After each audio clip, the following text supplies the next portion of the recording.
Alright everyone, today we're going to explore one of the most remarkable stories in human history, the rise and fall of Rome. This isn't just a tale of battles and emperors. It's about how a single city grew into the most powerful state of the ancient world, and how, after centuries of dominance, it crumbled, leaving behind a legacy that still shapes our lives today. The Romans liked to say they were born from destiny.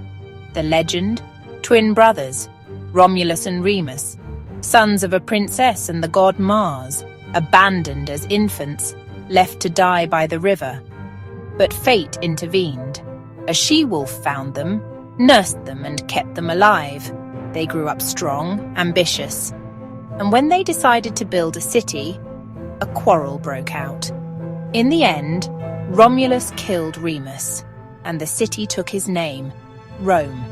Now, the archaeologists tell a quieter story. Farming villages on the Tiber River, influenced by Etruscan kings in the north and Greek traders in the south. But for the Romans, the myth was just as important as the truth.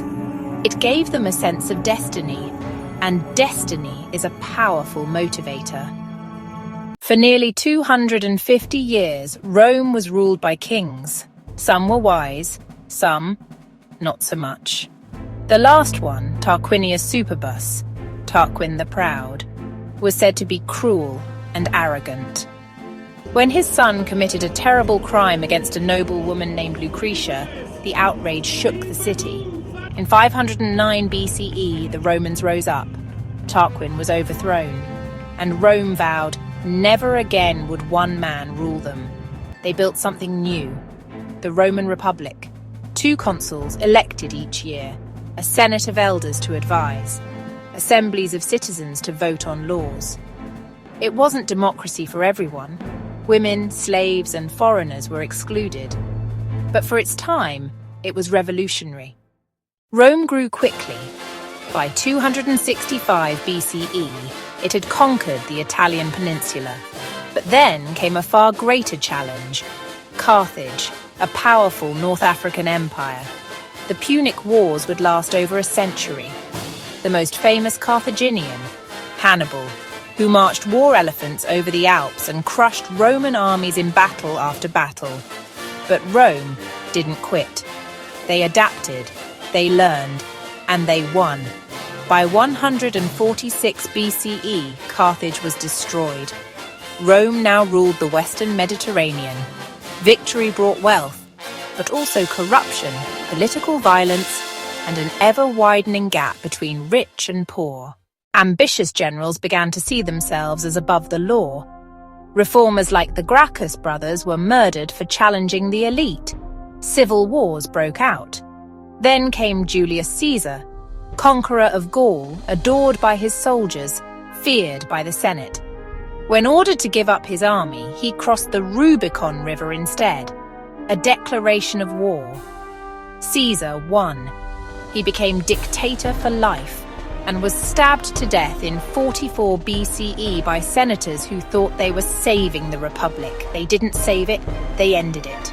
Civil war followed, and Caesar's adopted son Octavian emerged victorious. In 27 BCE, he became Augustus, Rome's first emperor. Augustus was a master of politics. He kept the Senate, the elections, the illusion of the Republic, but the real power was his.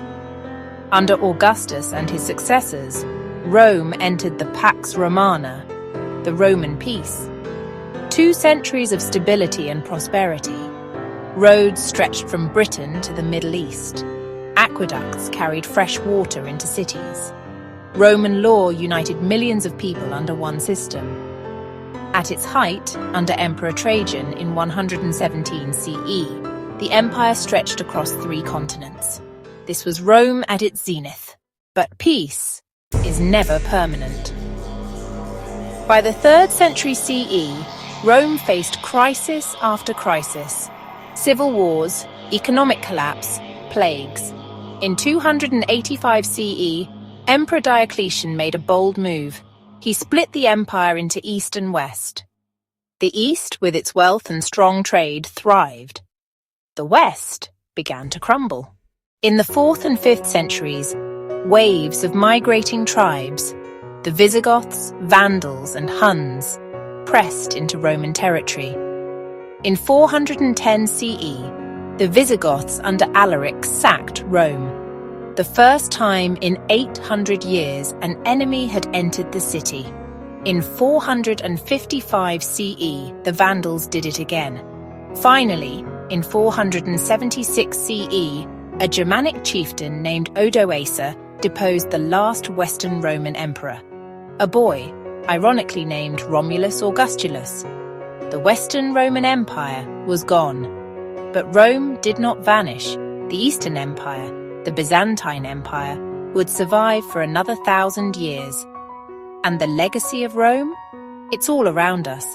Latin became Italian, French, Spanish, Portuguese, Romanian.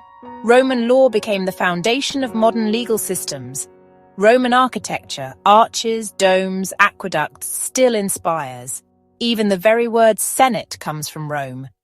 So when we talk about the fall of Rome, we're not just talking about the end of an empire.